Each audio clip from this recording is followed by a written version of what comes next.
Hello friends, welcome back my channel अतरंगी magical Hindi stories. और आज की कहानी है जादुई छतरी का कमाल। एक बार रहते थे दो दोस्त प्रवीण और नवीन। दोनों ने मजे से खेल कूद में अपना बचपन साथ में गुजारा। बाकी लोगों से अलग दोनों पढ़ाई के बाद नौकरी की जल्दी में नहीं थे। उनको शौक था अनोखे और पुरानी चीजों को ढूंढ निकालने का। एक दिन प्रवीण और नवीन निकले कुछ प्राचीन वस्तुएं की खोज में। तो अचानक से उनको कोई अनोखी चीज कूड़े में मिल गई। जिज्ञासु होकर उन्होंने उस चीज को बाहर निकाला तो वो एक चांदी का छाता था। मैंने कभी भी ऐसा चमकीला छाता देखा ही नहीं। हाँ, मैंने भी। चलो इसको खोलते हैं। हाँ, भाई भाई देखो इस छाते को, पूरा चांदी का है। वाह, कितना सुंदर है ये।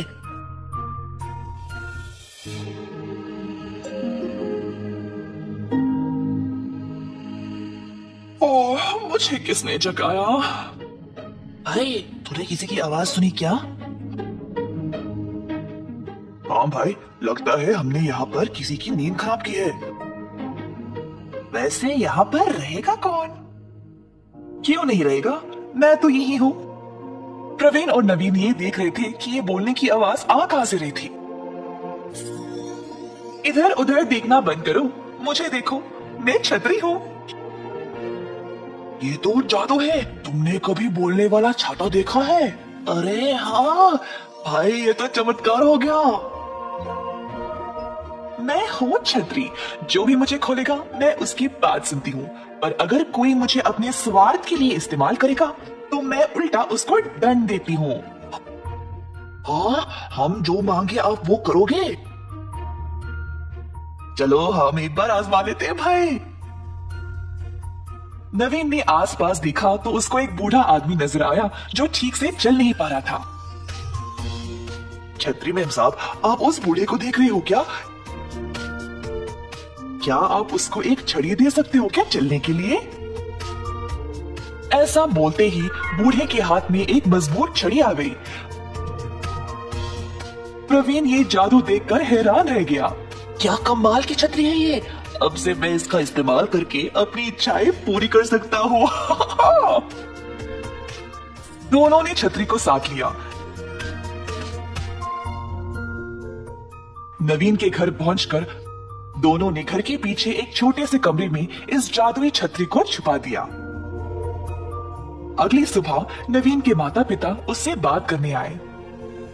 नवीन बेटा, क्या सोचा है अब? नौकरी के लिए कहीं पे देखा है? नहीं पिताजी, मेरा रिसर्च अब समाप्त हुआ है। मेरे पास एक योजना है। जो भी प्राचीन वस्तुएं मैंने आज तक जमा किए हैं ना, मैं उनके साथ एक म्यूजियम खोलूंगा। म्यूजियम से तुमको क्या फायदा होगा? पैसे कैसे कमाओगे? म्यूजियम के अंदर जाने के लिए टिकट तो लगेगी ना माँ, वही मेरी कमाई होगी। नवीन के माता पिता को उसकी योजना पसंद आई और उन्होंने उसको अपना आशीर्वाद दे दिया। दूसरी ओर प्रवीण के माता पिता भी उससे बात करना चाह रहे थे, पर प्रवीण ने उनकी ओर ध्यान नहीं दिया। प्रवीण अपने घर से निकला और सीधा नवीन के पास आया। दोनों तुरंत नवीन के घर के पीछे गए।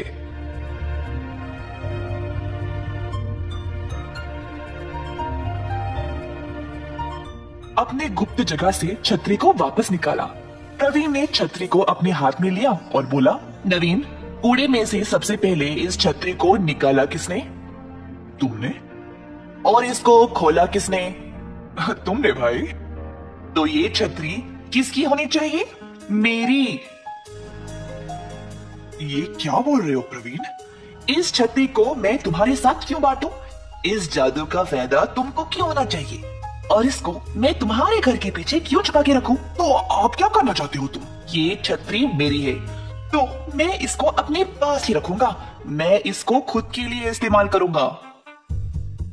यार, जब हमें ये छाता मिला तो हम साथ में थे ना? अरे भाई, हम साथ साथ बड़े हुए हैं और अब तुम ऐसी बातें कर रहे हो? मुझे धोखा दे रहे हो? कुछ भी बोल ले, ये जादुई छतरी तो सिर्फ मेरी है। ऐसा कहकर प्रवीण ने छतरी को खोला। खोलते ही जादुई छतरी अपने आप प्रवीण के हाथ से उड़कर नवीन के हाथ में आ गई।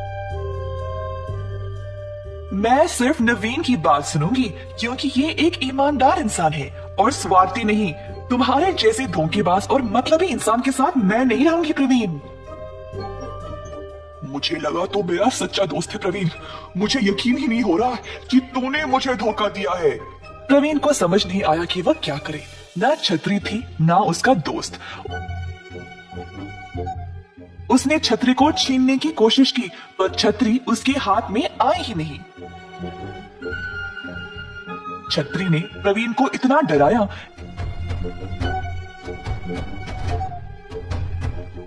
कि अंत में उसने हार मान लिया और वहां से भाग निकला। नवीन ने जैसे अपने माँ बाप को बोला था वैसे ही उसने एक म्यूजियम खोला अपनी जमाई गई वस्तुओं का प्रदर्शन करने के लिए। उसने हर एक चीज को बहुत ही सुंदर तरीके से रखा ताकि सब लोग देखने के लिए आए जरूर।